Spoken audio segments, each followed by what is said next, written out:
বিশ্বশিল্পী কবি ৰূপকোঁৱৰ জ্যোতিপ্ৰসাদ আগৰৱালা। শিল্পী মই তিনিও কালৰ, অতীতৰ, বৰ্তমানৰ, অনাগতৰ, ভৱিষ্যত আদিতেই যাত্ৰা কৰি অনাদিলৈ যাওঁ।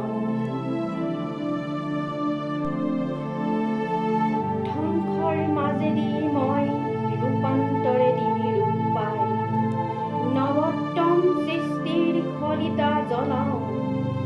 জনতাৰ হৃদয়ত মোৰ সোণোৱালী দেশ।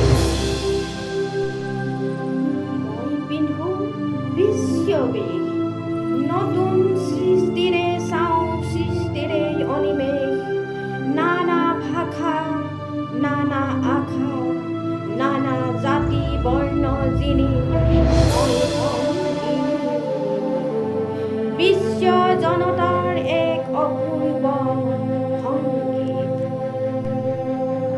সেই সংগীতৰ প্ৰতিধ্বনি তোলে মোৰ গানে সুৰে সাম্যৰ সমৃদ্ধিৰ সৌন্দৰ্য। মহামহত্বৰ পাতিবলে শান্তিৰ নগলো এই